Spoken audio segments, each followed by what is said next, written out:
तो hello student, तो इस समय मैं डिस्कस करने जा रहा हूँ आर्काइव इलेक्ट्रोमैग्नेटिक इंडक्शन जे एडवांस का मॉड्यूल। इसमें तुमने क्वेश्चन पूछा है सिंगल करेक्ट क्वेश्चन में, क्वेश्चन नंबर 5, 8, 9।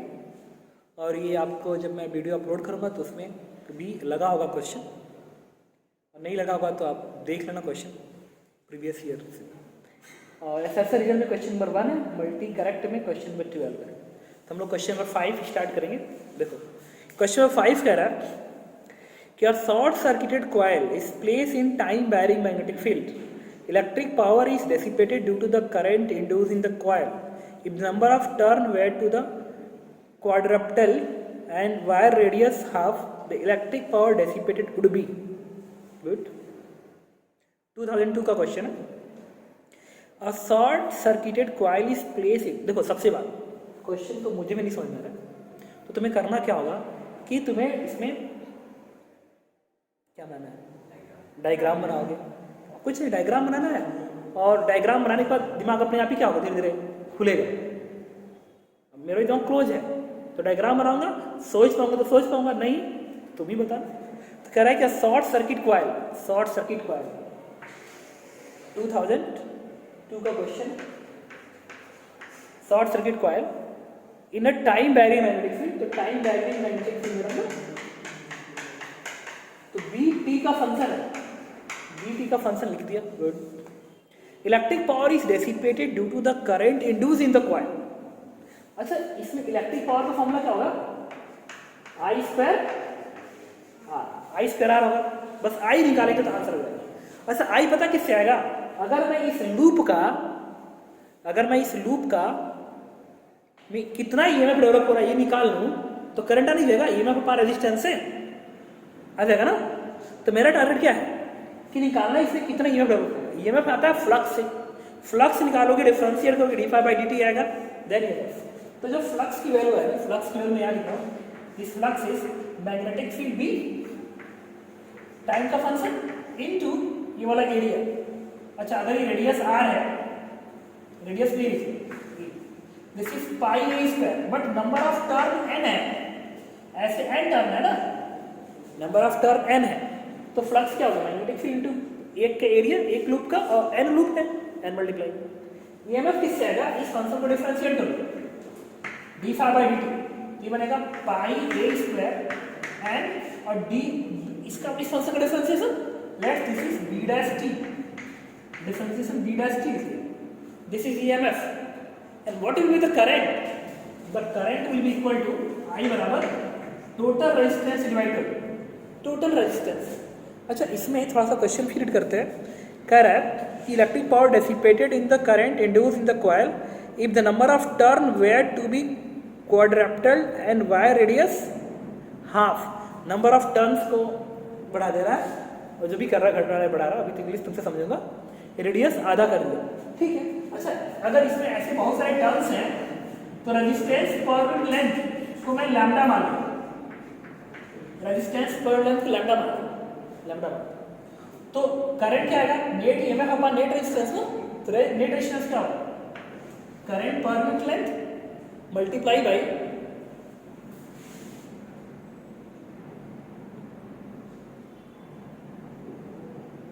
अच्छा, इसमें लिखा वायर रेडियस इज हाफ, इसका मतलब क्या है, ये वाला रेडियस आधा क्या है कि इस रेडियस का जो ये है,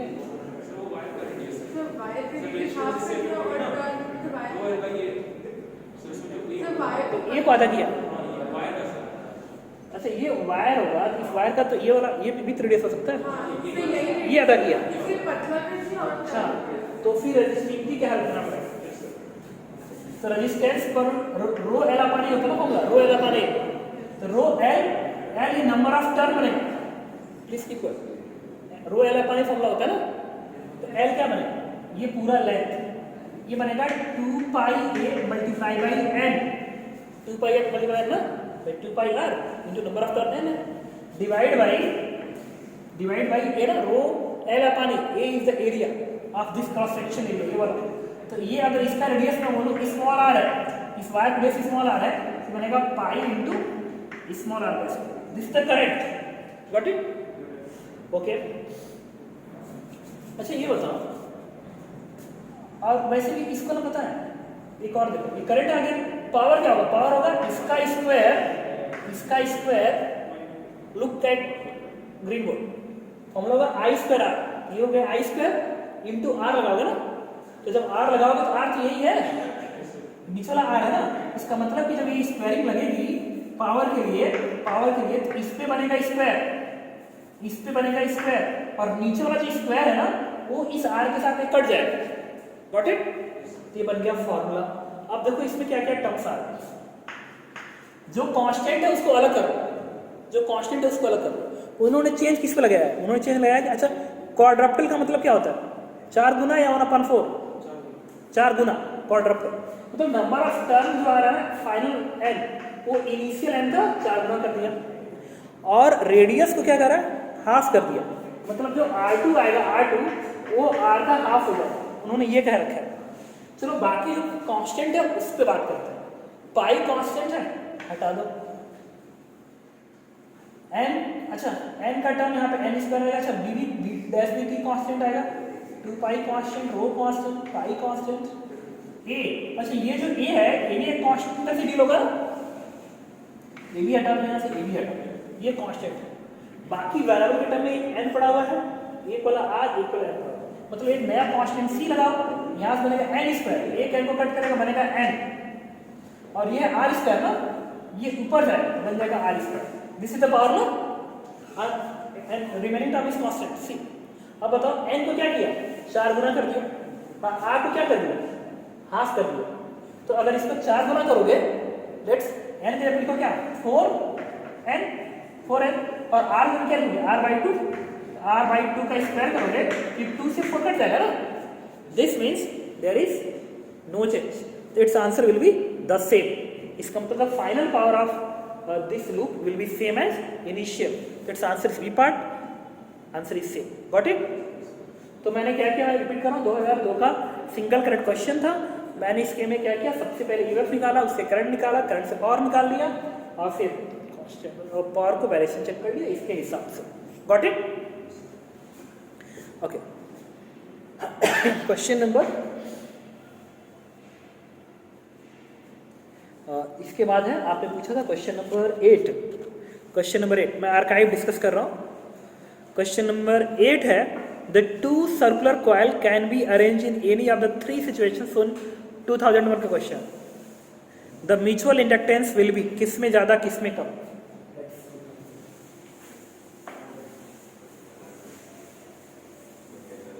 क्वेश्चन नंबर 8 है आर्काइव का, क्वेश्चन नंबर 9 सर ये डिस्कस करना है, सिंगल करेक्टर कह रहा है कि लूप का डायग्राम बना, एक लूप ऐसे बना है, एक लूप ऐसे बना है, एक लूप ऐसे बना है, एक लूप ऐसे बना है, और एक लूप ऐसे बना है, और एक ऐसे बना है, दिस इज द 3 डायग्राम। कह रहा है किस केस में the mutual inductance will be A part maximum in case A, इसमें मैक्सिमम होगा mutual inductance, maximum in B, maximum in C, and सब में सेम होगा डी पार्ट। अब बताता हूँ, म्यूचुअल इंडक्टेंस डिपेंड करेगा फ्लक्स पे ना, भाई फ्लक्स इक्वल टू क्या होता है, नेट फ्लक्स इक्वल होता है m into i, आई पे डिपेंड नहीं करता m की वैल्यू, तो कितना ज्यादा फ्लक्स लिंक होगा m उतना ही ज्यादा होगा ना, तो अगर मैं इससे करंट फ्लो करवाऊं तो मैग्नेटिक फील्ड लाइंस ऐसे चलेगी, ऐसे चलेगी, इसमें फ्लक्स लिंक होगा तो ये सरफेस ऐसा है ना, इससे फ्लक्स पास नहीं करेगा, क्योंकि भाई लूप ऐसे है, लुक हियर, अरे इधर देखो, लूप ऐसे है ना, लूप ऐसे है, और अगर ये प्लेट ऐसे होगा तो फील्ड लाइन ऐसे निकलेगी ना, इससे पास नहीं करेगी, और ऐसे होगा तो ज्यादा पास करेगा, मतलब इसमें मैक्सिमम आएगा, और इसका एम क्या है, 0, इसका एम 0 बनेगा, फ्लक्स नहीं होगा। अब बात करेंगे, अच्छा इससे भी पता है, इससे भी 0 आएगा, रीजन है कि मैं 0 या बहुत ही कम फील्ड लाइन ऐसे बनती है, इस तरीके से सर्कुलर लूप ऐसे, तो ये लूप ऐसे इसके सरफेस के पैरेलल आती नजर आ रही है, ये सरफेस ऐसे है, फील्ड लाइन ऐसे निकल के ऐसे निकलेगी ना, इस सरफेस के parallel, then m will be 0, यहाँ का भी m अप्रोक्सीमेट 0, यहाँ का भी m 0, mutual inductance in part A will be maximum, got it. अब हम बात करेंगे क्वेश्चन नंबर 9 जो आपने पूछ रखा है। क्वेश्चन नंबर 9 कह रहा है एक बार फिर बता दूं, हम लोग आर्काइव डिस्कस कर रहे हैं, FIITJEE archive J advance electromagnetic induction.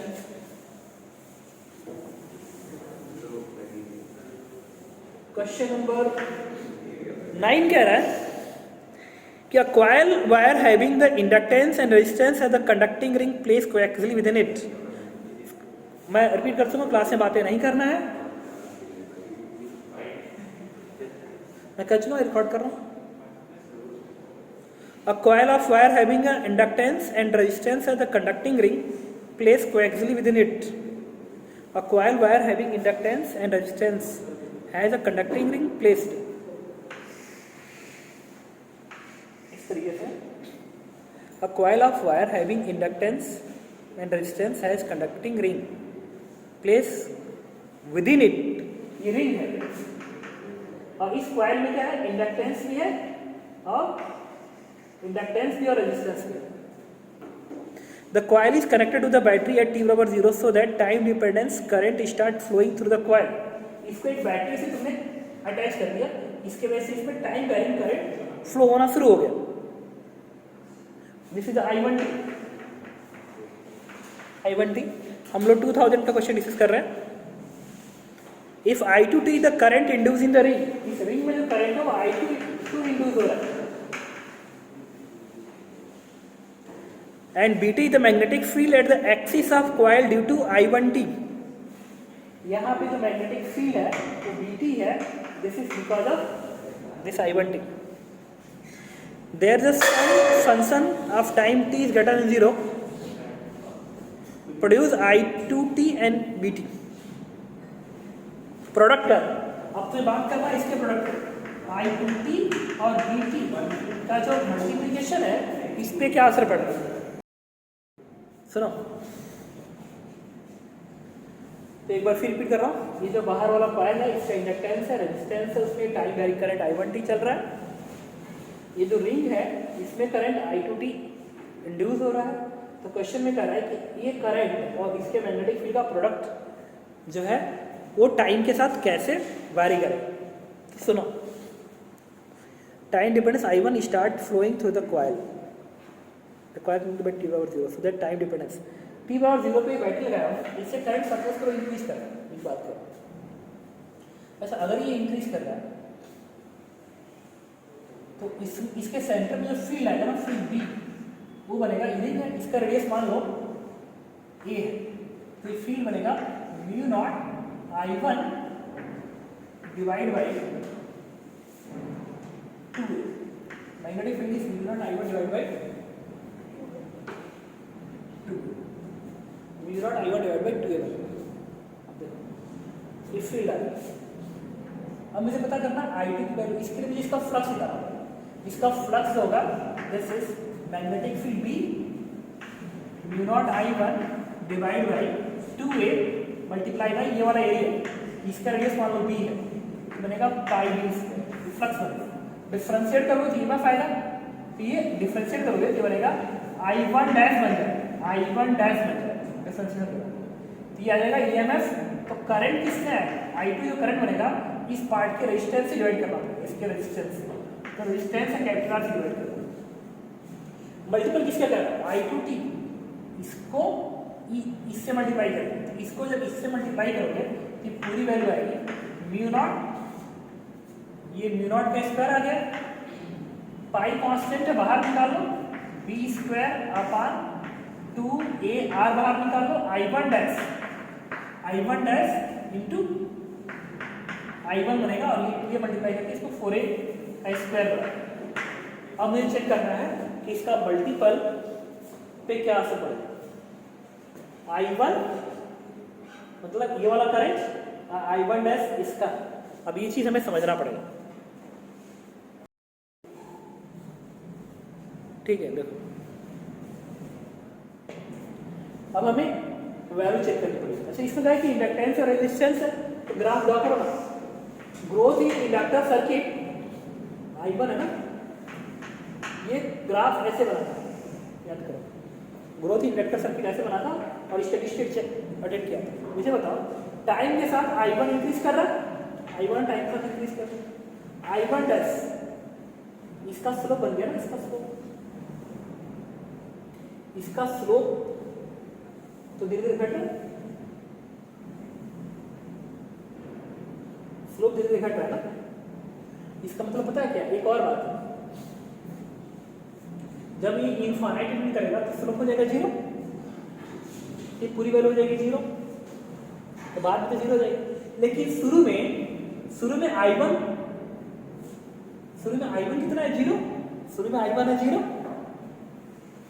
I1 0, तो I1 डैश कुछ भी हो 0 हो जाएगा। मतलब ये जो मल्टीपल है ना, ये मल्टीपल है इस तरीके से, शुरू में 0 है अब बाद में भी 0 है, तो कहीं ना कहीं बीच में क्या होगा, मैक्सिमा होगा। इसका मतलब ये हो गया कि इसका जो ऑप्शन कह रहा है ये part, increase with the time, लगातार इंक्रीज नहीं करेगा, डिक्रीज इन द टाइम गलत कह रहा है, डज नॉट वैरी गलत कह रहा है, मतलब पहले इंक्रीज करेगा बाद में घटेगा। डी कह रहा है पासिंग थ्रू अ मैक्सिमा, बीच में कहीं मैक्सिमा अटेंड करेगा, इसका मतलब इसका आंसर होना चाहिए D part, passing through maxima, क्योंकि बीच में एक जगह मैक्सिमा है। तो इंक्रीज कर रहा फिर डिक्रीज कर, लगातार इंक्रीज नहीं कर रहा, लगातार डिक्रीज नहीं कर रहा। और दूसरा डज नॉट वैरी, कांस्टेंट तो है नहीं, बीच में मैक्सिमा अटेंड कर रहा है, वही डी पार्ट में कर रहा है, passing through maxima, answer is D part. Got it? Okay, तो अब हम लोग डिस्कस करने जा रहे हैं आर्काइव में एसेंशियल रीजन, क्वेश्चन नंबर 1, 2007 का क्वेश्चन है। देखिए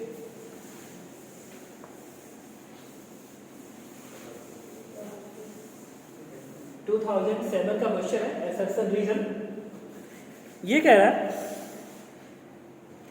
अच्छा क्वेश्चन है, स्टेटमेंट 1 है, a vertical iron rod has a coil of wire wound over it at the bottom end, and alternative current flow in the coil. The rod goes through the conducting ring as shown in the figure. The ring can float at a certain height above the coil. देखो इस तरीके से coil है और यहाँ पे एक ring है। 2007 का क्वेश्चन कह रहा है जब इसमें करंट फ्लो करता है तो ये जो है वो एक सर्टेन रीजन पे ऐसे फ्लोट कर रहा होता है, रुके हुए कंडीशन में होता है। रिपीट करो, vertical iron has a coil of wire wound over it. ये आयरन का कोर है, ठीक है, इस पे एक कॉइल लगा हुआ है, अल्टरनेटिव करंट इसमें फ्लो कर रहा है, flowing in the coil. The rod goes through the conducting ring as shown in the figure. ये रॉड जो है ना इस कंडक्टिंग इस रिंग के थ्रू जा रहा है और ये कॉइल इसके ऊपर कह रहा है कि the ring can float at a certain height above the coil. ये जो रिंग है इस कॉइल से एक सर्टेन दूरी पे फ्लोट कर रहा हो, ठीक है। पहली बात ये होता है, ये तुमने ना देखा भी होगा, फ्लोटिंग एक्सपेरिमेंट होता है, एक फ्लोटिंग एक्सपेरिमेंट, तो ये होता है, फैक्ट है कि होता है। तो ये तो सही है कि ये सही है, क्योंकि ऑलरेडी पता है सही एक्सपेरिमेंट है, होता है। लेकिन ऐसा क्यों होता है अभी बात करेंगे। पहली बात स्टेटमेंट 1 सही है, जो मुझे पता है इसके कारण सही है, अब क्यों सही बताता हूँ। सेकेंड स्टेटमेंट कह रहा है कि the above situation a current in induced ring which interact with the horizontal component of magnetic field to produce an average force in upward direction. Yes, second भी सही कह रहा है और सेकेंड 1 का एक्सप्लेनेशन भी है, क्योंकि वही रीजन है कि फ्लोट करता है। अब बताता हूँ, थोड़ा तुम याद कर रहा, मैग्नेटिक फील्ड पढ़ाते समय ये ऐसा क्वेश्चन मैंने कराया था, अभी तुम्हें याद आ जाएगा। देखो बताता हूँ कैसे तुम्हें, इस तरह से एक क्वेश्चन अगर थोड़ा याद करो ना, मैंने ऐसे लिखा था, एक नॉर्थ पोल एक साउथ पोल दिखाया था, एक रिंग यहाँ पर दिखाया था और इसकी मैग्नेटिक फील्ड लाइन्स मैंने ऐसे दिखाई थी, ऐसे दिखाई थी मैग्नेटिक फील्ड लाइन्स। तो याद आ रहा है, मैं कहा था इसका मास कितना हो, ये इक्विलिब्रियम पर रहने के लिए कुछ ऐसा था, इसकी फील्ड की वैल्यू मैंने दिखाया था B0 दिखाया था, ठीक है, और इसमें करंट आई फ्लो करवाया था और मास m दिया था। कहा था कि इसमें करंट की वैल्यू कितनी हो ताकि यहाँ पे इक्विलिब्रियम पे रहे। तो इसके दो कंपोनेंट बने थे, एक कंपोनेंट ए बना था दैट इज B0, अगर ये वाला एंगल थीटा है तो B0 cos थीटा, और ये बनेगा B0 sin का बनेगा, याद आ रहा है। और कहा था कि इस रिंग को अगर तुम दिखाओ ना, इस रिंग को अगर तुम ऐसे दिखा तो ऐसे, तो ये जो वर्टिकल कंपोनेंट है हमेशा ऊपर की ओर है, तो ये यूनिफॉर्म फील्ड बन गया ऊपर की ओर, तो इसके वजह से फोर्स नहीं लगेगा, फोर्स इसकी वजह से लगेगा इसके ऊपर। देखो कैसे इसकी वजह से नहीं लगेगा भैया, अगर रिंग ऐसे है और ये ऐसे है, तो यहाँ पे करंट अंदर जा रहा है और यहाँ पे करंट बाहर आ रहा है, तो यहाँ पे करंट बाहर ऐसे होगा। एक बात कर, ये करंट ऐसे है, यहाँ पे इधर है और फील्ड के ऊपर है ना वही वाला, तो फोर्स क्या होगा IL क्रॉस B इधर आ गया, और यहाँ पे करंट इधर है और फील्ड ऊपर है IL cross B। I L cross B ना इधर है, इधर, तो ये इससे कैंसिल आउट हो गया ना। तो यहाँ पे करंट अंदर, यहाँ करंट बाहर, तो यहाँ पे अंदर है और फील्ड ऊपर है, आई एल क्रॉस बी मेरे तरफ, तो यहाँ पे करंट इधर है और फील्ड ऊपर है, तो आई एल क्रॉस बी इधर, ये कैंसिल हो गया ना। तो ये वाला जो कंपोनेंट है इस पूरे रिंग पे क्या हो जाए, कैंसिल हो जाए। तो वैसे भी बोल सकते हो बिकॉज ऑफ यूनिफॉर्म है ना। याद तो मैं कहा था कि यूनिफॉर्म मैग्नेटिक फील्ड में नेट फोर्स 0 होता है करंट कैरी कंप्लीट लूप पे। तो ये तो यूनिफॉर्म है ना, हर जगह ऊपर क्यों रहा, तो इससे नेट फोर्स 0 लगेगा, फोर्स इससे लगेगा। जो कैसे लगता है, ये मान लो करंट अंदर को होता है, अंदर को, नीचे को फोर्स आ रहा ना। ये काम करो, यहाँ पे करंट को बाहर निकालो, ये ऐसे करंट ऐसे फ्लो करो, यहाँ पे डॉट, यहाँ पे क्रॉस, इक्विलिब्रियम के लिए। अगर करंट ऐसे फ्लो करता है ऐसे ऐसे, तो ये करंट इधर है, इधर है, और ये फील्ड बाहर है ना, तो फोर्स लगेगा ऊपर, आई इधर और बी इधर, थम ऊपर, फोर्स ऊपर लग गया। तो इसके वजह से फोर्स ऊपर लगा, और यहाँ पे क्रॉस है ना, क्रॉस का मतलब अंदर है करंट, और फील्ड इधर होगा ना कंपोनेंट। देखो ये मैग्नेटिक फील्ड इधर है, तो इसका कंपोनेंट इधर आएगा ना, बी नॉट क्रॉस थीटा बनेगा। तो ये वाला कितना आएगा, इसके वजह से फोर्स के वजह से फोर्स इधर लगेगा, ऊपर लगेगा, क्योंकि फील्ड इधर है और करंट क्रॉस से इधर है, आई एल क्रॉस बी। आई की तरफ फिंगर करो, बी की तरफ घुमाओ, थंब आएगा ऊपर, मतलब यहाँ से भी फोर्स ऊपर है, यहाँ से भी फोर्स ऊपर है। तो मैं कह सकता हूँ कि जो हॉरिजॉन्टल मैग्नेटिक फील्ड है, इसके वजह से इस रिंग पे जो फोर्स लगेगा वो हर जगह ऊपर लगेगा, हर जगह ऊपर लगेगा, हर जगह ऊपर लगेगा। और एनजी किधर है, नीचे। तो एट इक्विलिब्रियम पे क्या लिख सकते हो, फोर्स आएगा I L into B, current I flow कर रहा है, बी कितना है, बी नॉट कॉस थीटा, और लेंथ बनेगा 2 पाई, रेडियस ये हमारा, तो 2 पाई ये फोर्स बनेगा ना, आई एल इंटू बी, और एल पूरा लेंथ आ जाएगा ना। समझ रहे हो क्या बोल रहा हूँ, तो बनेगा आई एल इंटू बी, ये बन गया फोर्स बराबर एम इक्विलिब्रियम पे, मैग्नेटिक फोर्स ऊपर एम नीचे। तो क्या ये फ्लोट कर गया, रुक गया वहां पे, फ्लोटिंग कंडीशन है, रुका हुआ, ठीक है। तो वही क्वेश्चन में कह रहा है कि क्या ये रुका रहेगा। हाँ, इससे भी मैग्नेटिक फील्ड ऐसे निकलेगी, देखना ऐसे निकलेगी मैग्नेटिक फील्ड, ऐसे निकलेगा, और एक ऐसे निकलेगा, ऐसे निकलेगा। तो यहाँ पे जब जाएगा तो इस फील्ड के दो कंपोनेंट बनेगा, एक कंपोनेंट ए बनेगा, एक कंपोनेंट ए बनेगा, एक कंपोनेंट ए, एक कंपोनेंट ये बनेगा। तो इसके वजह से तो फोर्स लगेगा नहीं, बट इसके वजह से लगेगा नहीं। और एक सर्टेन हाइट पे जहाँ पे इक्विलिब्रियम आएगा वहां पे ये क्या करेगा, रुका रहेगा। Got it. तो मैं कह सकता हूं कि स्टेटमेंट 1 सही है, फ्लोट करेगा, और स्टेटमेंट 2 इसका करेक्ट एक्सप्लेनेशन है। क्यों, क्योंकि हॉरिजॉन्टल मैग्नेटिक फील्ड इसको रोकने का काम करेगा। Got it. तो statement 1 is correct and 2 is the correct explanation of statement 1। अब हमसे जो तुमने क्वेश्चन पूछा है, that question is question number 12। Good, this is also a very good question. ये मल्टीपल चॉइस क्वेश्चन है, ठीक है, आर्काइव का। और क्वेश्चन नंबर 12 है, ये अगेन फ्लोटिंग कंडीशन पे है, कह रहा है 2 metal ring A and B. यही क्वेश्चन है, मैं रिपीट कर रहा हूँ। इसमें इस डायग्राम को पहले हटाता हूँ और इस इक्वेशन में अलग से लिख रहा हूँ, क्योंकि क्वेश्चन नंबर 12 भी इसी से एक्सप्लेन हो जाए। इस इक्वेशन को अलग रखें और तुम्हें पास याद रखना है, एम मास रिंग का है, ए क्या है, रिंग का रेडियस है, बी नॉट मैग्नेटिक फील्ड है, थीटा कंपोनेंट्स है, और एंगल है मैग्नेटिक फील्ड का, और आई ऊपर वाले वायर का करंट है। ये तुम्हें ध्यान रखना है। तो मैं इसको यहाँ लिख देता हूँ, फिलहाल बात को बाद में समझने के लिए। This is I B not cos theta into 2 pi. अब इन्होंने क्वेश्चन नंबर 12 जो कि मल्टीपल क्वेश्चन है, और ये 2009 का क्वेश्चन है, और मल्टीपल चॉइस एक अच्छा क्वेश्चन है। 2 रिंग उन्होंने ऐसे बना दिए, इस तरीके से ऐसे रिंग बना दिया, और एक रिंग ऊपर यहाँ पर रखा है, एक रिंग ऐसे रखा है, ये this ring is A and this ring is B, this ring is B. अब कह रहा है कि तो 2 metallic ring A and B identical in shape, the size, but different restrictive. इसकी रेस्ट्रिक्टिव रो ए है, इसकी रो बी है। Are kept on the top of 2 identical solenoid as shown in the figure. When the current I switch on the both solenoid, इसमें भी current I flow करता है, switch किया जाता है करंट आई का, और इसमें भी करंट आई स्विच किया जाता है। करंट आई दोनों solenoid में स्विच करते हैं, करंट आई, ठीक है, करंट आई स्विच ऑन। मैंने बार बार रिपीट किया, बात नहीं करनी है। When the current I is switched in the both solenoid identical manner, the ring A and B jump height h and h respectively.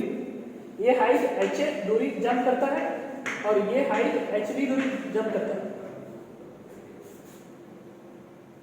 Jump करता है. And given that h is greater than hb, in question में mention है h जो hb से ज्यादा है, तो कह रहा है then possible relation between their resistivity and masses. तो कह रहा है कि इसकी रेसिस्टिविटी और इस रिंग का मास, इस रिंग की रेसिस्टिविटी और उसके मास में कंपेयर करना है. ठीक है, ओके.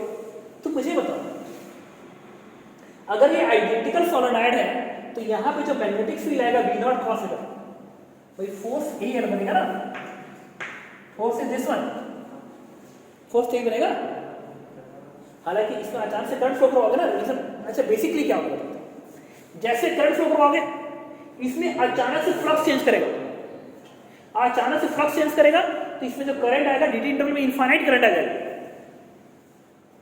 पहले फ्लक्स जीरो था, अचानक से करंट आ गया तो फ्लक्स एक बार आ गया ना, तो फ्लक्स का चेंज फाई आ गया dt इंटरवल में ना, तो what will be EMF will be equal to change of flux phi upon time dt ना, इंटरवल dt है ना, तो फ्लक्स तो फाइनाइट है, dt अप्रोचिंग जीरो और ये finite, more value approaching infinite.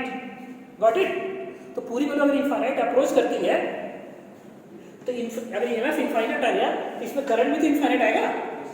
अगर करंट इसमें इनफाइनाइट आ गया तो इसमें फोर्स भी तो इनफाइनाइट लगेगा ऊपर की ओर, तो फोर्स इनफाइनाइट लग रहा है, मतलब ये एक इंपल्सिव फोर्स है. जब इसे इंपल्सिव फोर्स लगेगा तभी तो ये भागेगा. समझ क्या कह रहा हूँ, अचानक से फोर्स लगा जंप कर गया, वो एच है एच है. कुछ समझ रहे हो? ओके, चलो पता कर लेते हैं, पहले पता करते हैं उस फोर्स को निकाल लेते हैं. हालांकि यही तरीका है वो भी, और हॉरिजॉन्टल कंपोनेंट से ही होगा. अच्छा, इस फ्लक्स क्या लिखोगे, फ्लक्स लिखोगे मैग्नेटिक फ्लक्स आएगा, इससे मैग्नेटिक फील्ड बी, इसका जो मैग्नेटिक फील्ड बी आया इनटू ये वाला एरिया ना, this is pi A square, flux आ गया. ठीक है, और dt से डिवाइड करोगे तो this will be EMF. Got it. और इसका रेजिस्टेंस जो आएगा, रेजिस्टेंस आएगा रो एल अपान ए. तो करंट निकालो, करंट रो कितना आएगा, row of A, rho L क्या आएगा इसका, एल ये लेंथ ना, this is 2 pi A, rho L upon area, इस वायर के एरिया नीचे आएगा, ऊपर चला जाएगा. Got it. वायर का क्रॉस सेक्शन के ऊपर चला जाएगा ना, सही है. और ये भी हॉरिजॉन्टल मैग्नेटिक फील्ड लगा है. अब इससे आई बन गया. ओके, इस आई dt किधर बन गया, आई dt गड़बड़ है. अच्छा, इस रिंग पे जो फोर्स लगेगा, इस रिंग पे फोर्स जो लगेगा वो आई एल इंटू बी होता है ना, और जो एल होगा ये पूरा लेंथ होगा ना, पूरा लेंथ 2 पाई एल, अभी प्रीवियस क्वेश्चन से आपको. तो जो फोर्स होगा आई एल इंटू बी, तो फोर्स कितना देगा, फोर्स होगा आई एल होगा 2 pi A into horizontal component of magnetic field and that is. अच्छा, ये हॉरिजॉन्टल कंपोनेंट नहीं है, ये तो vertical component of magnetic field है. समझ लो, ये फ्लक्स का आएगा वर्टिकल कंपोनेंट से, अब फोर्स आएगा हॉरिजॉन्टल कंपोनेंट से. समझ रहे हो ना? गुड. तो आई dt में तो ये बनेगा आई एल इंटू कौन सा component, horizontal, I L into B, current I, ये वाला करंट आई, और L 2 pi A into horizontal magnetic field dx, ये फोर्स आता है. अच्छा, ये काम करोगे, इस dt को यहाँ भेज दो, इस आई को तुम यहाँ लेके जाओ और फिर इसको इससे मल्टीप्लाई करो तो बनेगा 2 पाई ए इंटू dx, ये बन जाएगा फोर्स. सही है, बराबर. देखो 2 पाई ए से 2 पाई ए कट जाएगा और इस f को इधर भेज दो, f dt. अच्छा, f dt इंपल्स होता है, f dt is the impulse, it is change momentum. Momentum का मतलब m मास इनटू वेलोसिटी. ये जो वेलोसिटी गेन करेगा v, अच्छा जितनी ज्यादा वेलोसिटी होगी उतना ही ये ऊपर जाएगा. जैसे एक पत्थर को तुम फेंक रहे हो और उस पे मास से कोई मतलब नहीं है, समझ लो ना, क्योंकि एक्सेलरेशन जी हो जाएगा ना, डाउनवर्ड जी. एक्सेलरेशन जी है तो जिसकी वेलोसिटी ज्यादा वो सबसे ज्यादा ऊपर जाएगा. Got it. तो वैसे ही इस v के जगह तो तुम चाहो तो v लिख दो √2g इंटू h. अरे v इनिशियल v है तो h हाइट तय किया, तो v स्क्वायर बराबर u स्क्वायर प्लस 2s. तो h √2j चलेगा, गॉट इट। अब ये बन गया। अब हमको क्या करना है, इसको तुम यहाँ से हटा दो। अब यहाँ से 2πa कर दिया, बाकी सारे कांस्टेंट कैपिटल है। तो इस वायर का एरिया है, इस वायर का एरिया है, ये सब भी कांस्टेंट ही है, रेडियस कांस्टेंट है ना। अंतर सिर्फ किसका है, रेसिस्टिविटी और मास का बता रहा, रेसिस्टिविटी मास। तो मुझे बताओ y कांस्टेंट है, ये कांस्टेंट है, ये कांस्टेंट है, ये कांस्टेंट है, x कांस्टेंट है। अब इसको ना क्या करो, इसको इधर भेज दो, v कांस्टेंट, ये पता है क्या बनेगा, एक नया कांस्टेंट c बराबर बनेगा, और इसको ना मास नीचे भेज दो, ये बनेगा ये पूरा कांस्टेंट c बनेगा अपान रो ए इंटू m बराबर रूट h बनेगा। समझ रहे हो, ये रूट h रहने दिया, इस m को इस रो के नीचे भेज दिया, गॉट इट, सही है। अब तुम बताओ, क्वेश्चन क्या है कि ये वाला हाइट इससे ज्यादा है, h जब भी बढ़ेगा जब ये वैल्यू कम होगी, इसको रो लिखो ना, रो, ये वैल्यू कम होगी ना, इसका मतलब हमको इसकी वैल्यू कम करनी है, ये वैल्यू कम करनी है, तभी जाके h ज्यादा है, गॉट इट। इसका मतलब क्वेश्चन क्या है कि h is greater then hb, h is greater then hb, तो h की वैल्यू h से जब ज्यादा आएगी जब इसकी ये वैल्यू कम होगी, मतलब HAMA must be less than HBMB, ये होना चाहिए ना, तभी होगा, सही है। अच्छा, उन्होंने पहला पार्ट क्या बताया था, उन्होंने पहला पार्ट ये बताया है, ये पार्ट का है कि rho A is greater than rho B and MA बराबर MB, ये पहला पार्ट होता है। अच्छा, MA और MB बराबर हो जाएगा, नहीं H नहीं है, ये क्या है, रो है ना, ठीक है। तो पहले हम कहा है कि MA बराबर MB। अच्छा, MA और MB बराबर हो गया तो रो बी के रो ए से ज्यादा होना चाहिए, तब जाके कंडीशन नोट करेगा ना, this is wrong statement. B part का है कि rho A is less than rho B, rho A is less than rho B और MA बराबर MB, ये सही है। इसका मतलब बी पार्ट उन्होंने कहा है कि rho A is less than rho B and MA बराबर MB, तो इसका मतलब मैं ये कह सकता हूँ कि this is correct. C part कह रहा है rho A is greater than rho B और MA is greater than MB। C part में कह रहा है कि rho A is greater than rho B and MA is greater than MB। Simple है, अगर ऐसा हुआ तो अगर ये इससे ज्यादा हुआ रो बी से और MA MB ज्यादा हुआ तब तो गलत हो गया ना, लेस कैसे रहेगा, गलत है। डी पार्ट में कह रहा है, डी पार्ट कह रहा है कि ये भी लेस होना चाहिए और ये भी लेस होना चाहिए, मतलब रो ए भी रो बी से कम हो, MA भी MB से कम हो, तब हो जाएगा भाई। अगर ये भी इससे कम है और ये भी इससे कम है तो दोनों का मल्टीपल तो कम होगा ही, नहीं कम होगा, इसका मतलब D part correct answer, what it answer is B and D. तो तुमने ये भी क्वेश्चन जो पूछा था ये भी गुड क्वेश्चन है, और इसके पहला वाला क्वेश्चन भी गुड क्वेश्चन कर दी। तो इस तरीके से हमने इलेक्ट्रोमैग्नेटिक इंडक्शंस के सिंगल करेक्ट क्वेश्चन जे एडवांस का डिस्कस किए। आगे के भी क्वेश्चन हम क्लास में डिस्कस करते रहेंगे, रिकॉर्डिंग करते रहेंगे और तुम लोगों को सेवा में भेजते रहेंगे। Thank you.